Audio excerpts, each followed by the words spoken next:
Olá, boa noite. Eu sou Rosiane Kennedy e você confere com a gente a partir de agora as notícias que circularam hoje nos corredores do poder. Advogado protocola a defesa do presidente Michel Temer na Comissão de Constituição e Justiça da Câmara e afirma que denúncia é uma farsa em forma de acusação. Congresso Nacional promulga parte da reforma política que estabelece fim das coligações e uma cláusula de desempenho para os partidos. Os detalhes você confere com a gente a partir de agora, aqui diretamente de Brasília, pela TV Brasil, pela Rádio Nacional e emissoras públicas de todo o país. Olha, o advogado do presidente da República, Michel Temer, protocolou agora no finzinho da tarde na Comissão de Constituição e Justiça da Câmara dos Deputados a defesa do presidente em relação à segunda denúncia que foi apresentada contra o presidente pelo ex-procurador-geral da República, Rodrigo Janot.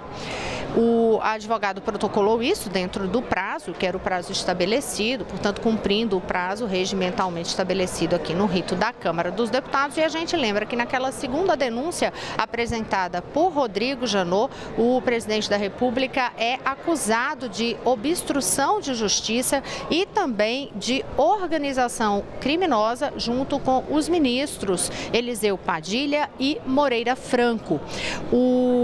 A defesa do presidente da República, Michel Temer, além de protocolar este material, todo esse documento lá na Comissão de Constituição e Justiça, também divulgou uma nota à imprensa apresentando ali pontos dos argumentos que foram entregues à Comissão de Constituição e Justiça. A nossa editora, Michele Canes, vai destacar para você aí, que está nos acompanhando, pontos justamente do que foi apresentado pelo advogado nesta nota distribuída à imprensa. Vamos acompanhar. A defesa de Michel Temer afirma que a denúncia apresentada contra o presidente pelo Ministério Público Federal é inepta e trata-se de uma farsa em forma de acusação.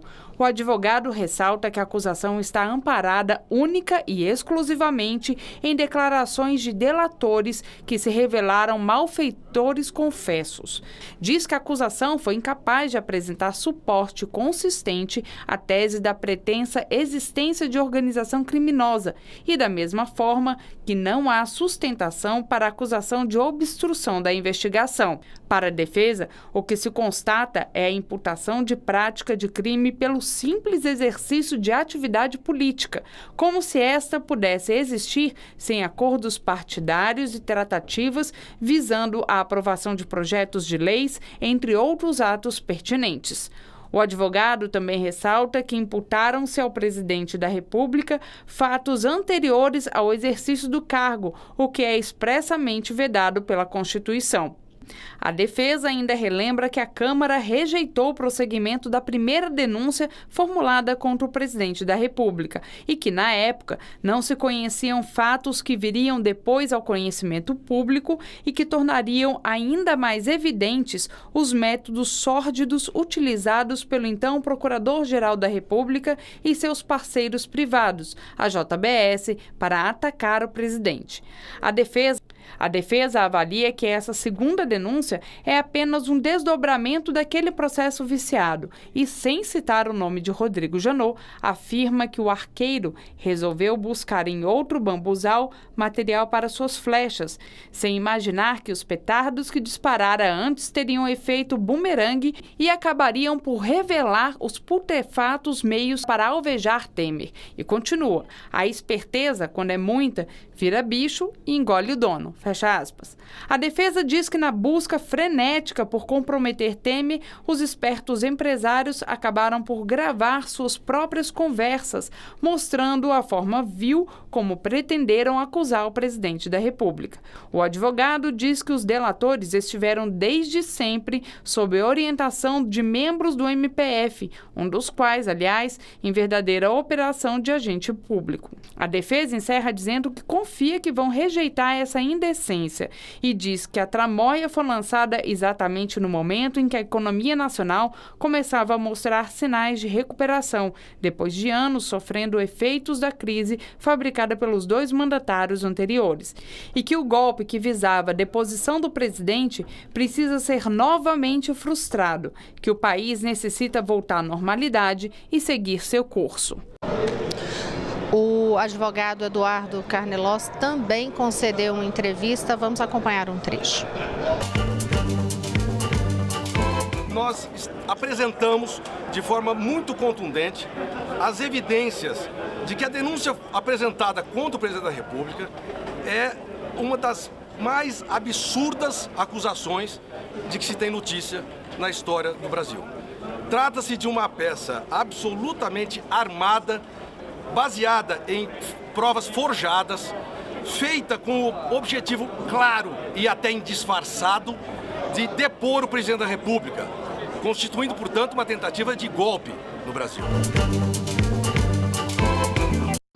E agora eu converso com Mariana Jungmann, que está aqui ao meu lado, e conta pra gente então, Mariana, qual vai ser o trâmite na Comissão de Constituição e Justiça a partir deste momento. Boa noite. Boa noite, Rosiane.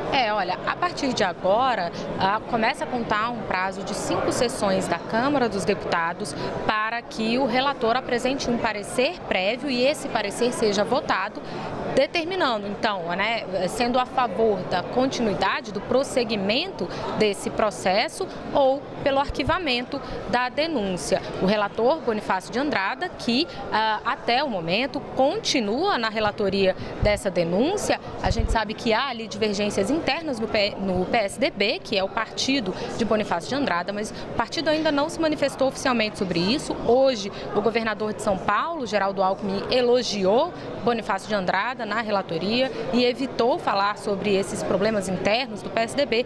O presidente da Comissão de Constituição e Justiça, Rodrigo Pacheco, também disse que Bonifácio de Andrada, no que depender dele, continua à frente da relatoria desse caso. Então, há aí a expectativa em torno da posição oficial do PSDB sobre essa questão, viu, Rosiane? Agora, hoje também, os ministros Moreira Franco e Eliseu Padilha apresentaram a defesa à Comissão de Constituição e Justiça, né, Maria? Ela foi bem parecida, foi bem na mesma linha da defesa do presidente Michel Temer.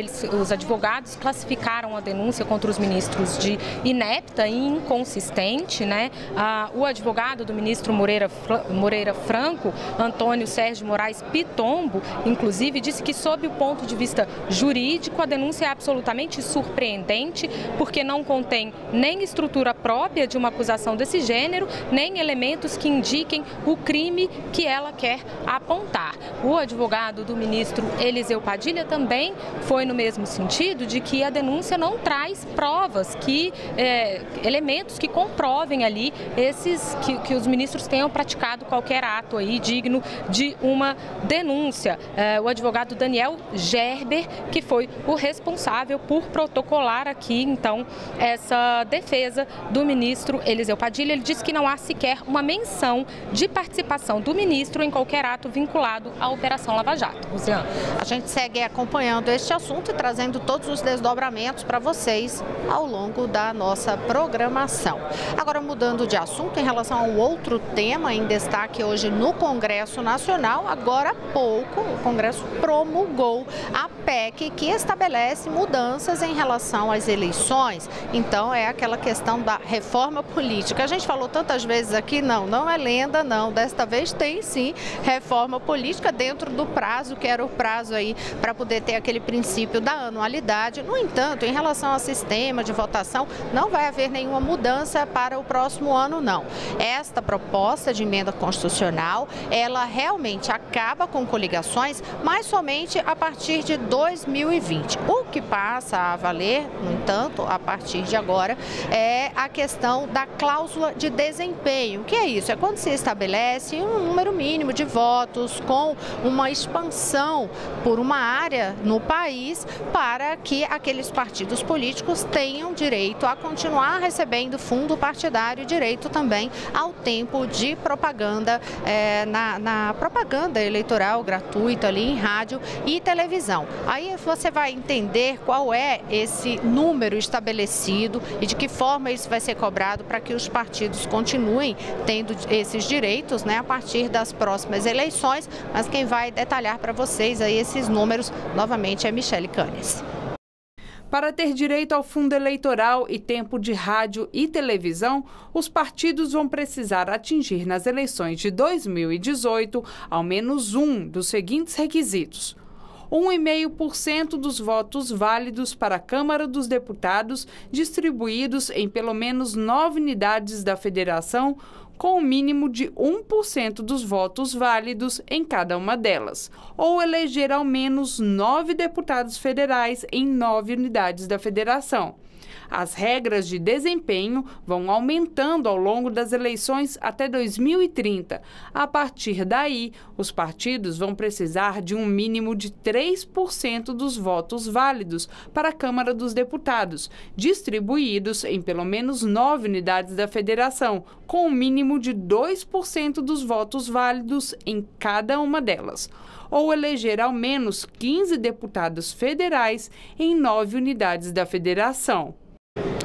Olha, e aí para você entender também por quê, qual é o impacto em relação a isso, é para que não haja, o principal argumento que se faz no ambiente político é para que não haja aquela situação de se criar partido somente para depois negociar com outras siglas o tempo de televisão. E aí ficam aqueles vários partidos praticamente sem nenhuma representatividade. Esse foi um dos principais argumentos em relação a essa cláusula de desempenho. E aí, para entender de uma forma bem fácil, eu faço até um desafio para você que está em casa. Você consegue me dizer hoje quantos partidos políticos existem no Brasil? E se consegue dizer o nome de todos eles? Fica um desafio, porque olha, eu confesso para você que mesmo estando aqui todos os dias e cobrindo política quase 2 décadas, é praticamente impossível dizer ali todas as siglas e saber o que significa cada uma delas, o que é aquele nome de tanto partido político que existe no país. Em relação a outro ponto que se discutia aqui da reforma política, que é o fundo para financiamento das campanhas eleitorais, sobre esse não teve acordo ainda, mas está ainda havendo uma tentativa de votação aqui no plenário da Câmara dos Deputados. Se houver alguma novidade, a gente conta. A Mariana já está a postos também para poder trazer essas informações para vocês, se tiver novidade lá do plenário da Câmara.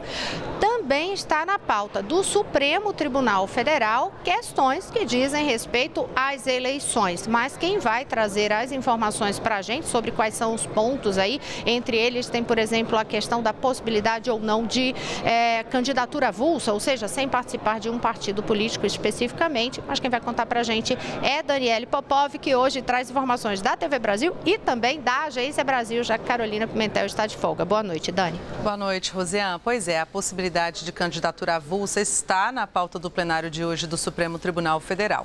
O recurso relatado pelo ministro Luiz Barroso diz respeito a uma ação que pede alteração da jurisprudência da Justiça Federal, já que o TSE tem negado todas as candidaturas avulsas. O recurso foi aberto no STF por 2 pessoas que tiveram negados seus registros para disputar os cargos de prefeito e vice-prefeito do Rio de Janeiro nas eleições de 2016. A Procuradora-Geral da República, Raquel Dodge, já se posicionou sobre o assunto. O parecer enviado por ela ao STF é a favor da candidatura avulsa. O argumento usado foi o Pacto de São José, do qual o Brasil é signatário, que diz ser possível, em tese, se sobrepor à regra constitucional e permitir as candidaturas avulsas. No parecer, a PGR afirma que a filiação partidária não seria motivo para restringir a participação de candidatos em eleições americanas.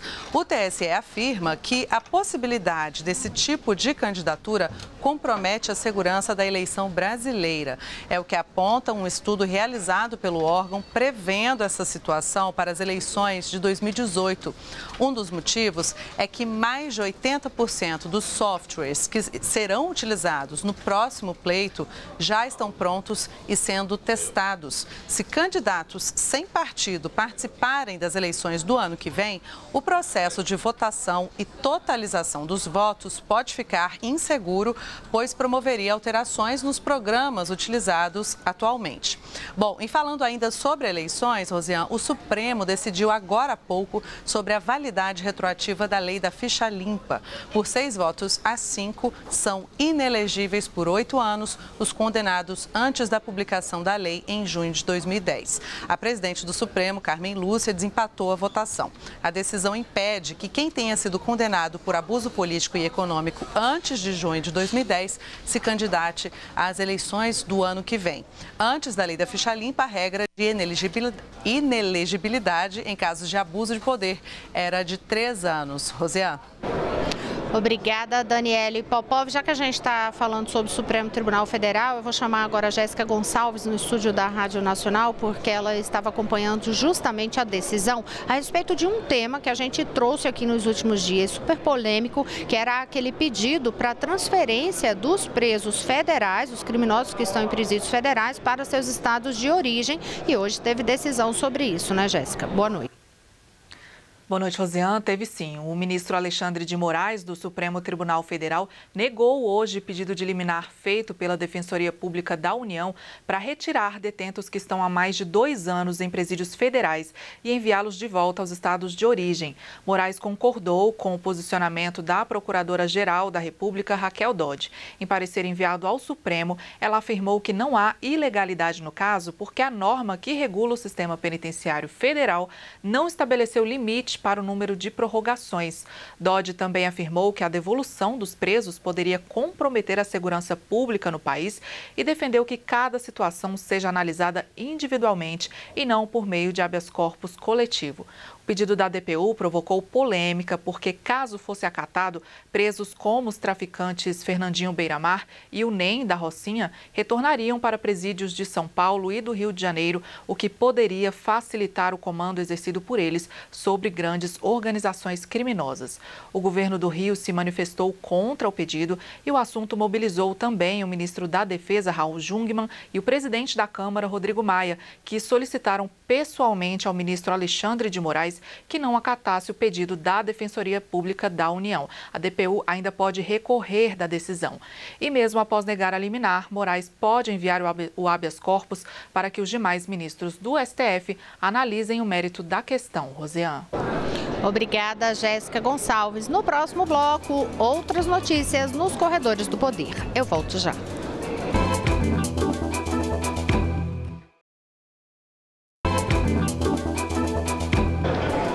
Olá, estamos de volta. Eu sou Rosiane Kennedy e você confere com a gente as notícias que circularam hoje nos corredores do poder.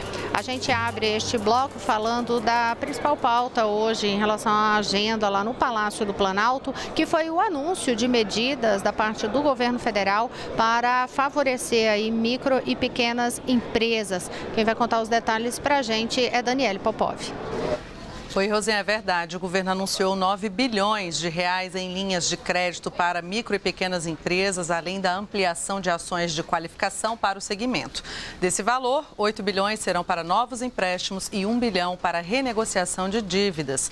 Os recursos serão disponibilizados este mês por 7 instituições financeiras durante a Semana Nacional do Crédito. Durante o evento no Palácio do Planalto, o presidente Michel Temer falou sobre a importância dos pequenos empresários para a economia do país. Quando o empreendedor, seja o grande empreendedor, o pequeno empreendedor, empreende, ele está também praticando um ato social, um gesto social, na medida que gera emprego. Então, as forças produtivas do país, de um lado o trabalhador, de outro lado o empresário, tem que fazer o que estão fazendo nos últimos tempos, se unindo, se reunificando.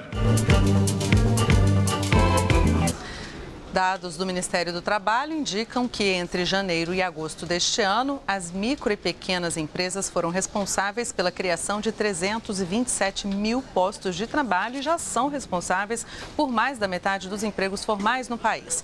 O ministro da Educação, Mendonça Filho, que também participou do evento, reforçou que o país conseguiu sair do cenário de crise que enfrentava até o ano passado. O Ministério da Educação estava presente no evento porque, entre as medidas anunciadas hoje, está será a expansão do programa Instituição Amiga do Empreendedor, que busca qualificar e profissionalizar empresários de pequeno porte para o empreendedorismo, com o apoio de instituições de ensino públicas e privadas. A expectativa é credenciar 500 instituições a atender 100 mil empreendedores até o final de 2018. E também foi apresentada hoje uma nova versão do Portal do Empreendedor, que permite o cadastro dos microempreendedores individuais junto ao governo federal. Rosiane.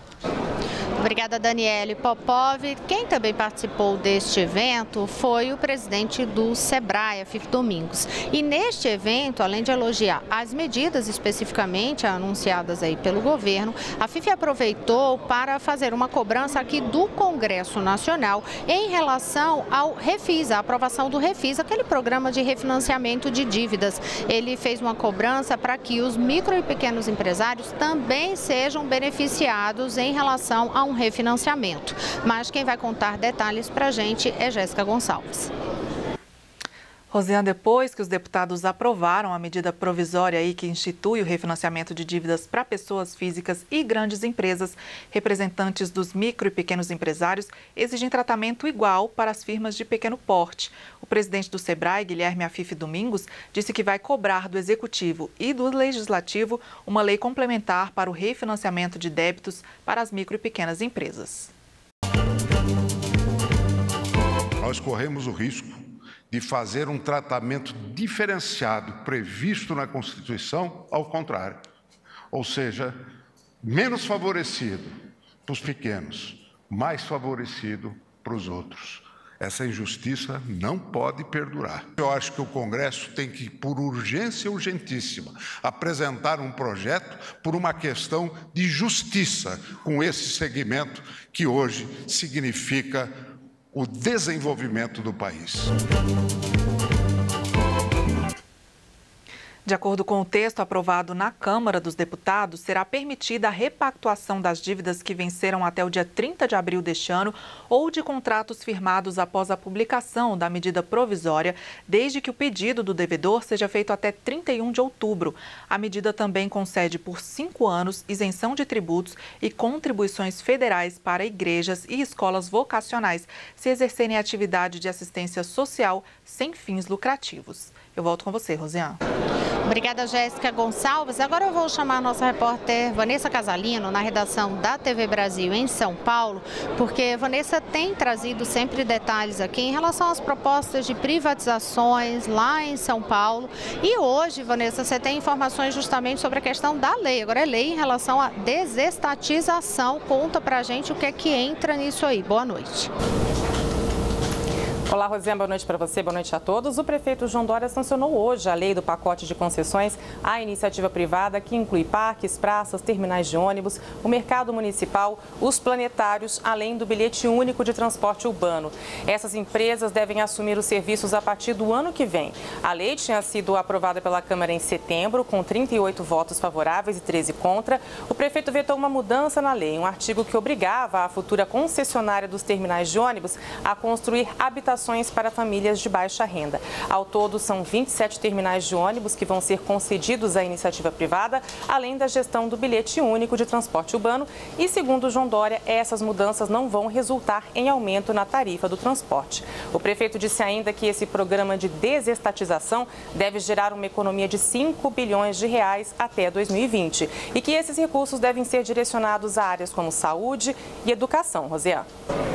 Obrigada, Vanessa Casalino. Olha, agora eu vou voltar a conversar com Mariana Jungmann sobre um assunto que a gente já tratou aqui várias vezes. Aquele projeto que permitia ali, dava autorização para demitir servidores públicos incompetentes. E aí agora ele foi aprovado, pelo menos na comissão, né, Mariana? É isso, Rosiane. Ele foi aprovado na Comissão de Constituição e Justiça do Senado. Esse projeto, a gente falou bastante dele aqui nos Corredores do Poder. É um projeto que prevê que os servidores vão passar por uma avaliação avaliação de desempenho por 2 anos consecutivos e aí, se não atingirem níveis mínimos ali de desempenho, eles podem entrar num processo de demissão. Esse projeto foi aprovado na Comissão de Constituição e Justiça do Senado, mas isso não significa que ele já vai começar a valer, não. Ele ainda vai passar por pelo menos mais 3 comissões e depois pode ir ao plenário do Senado.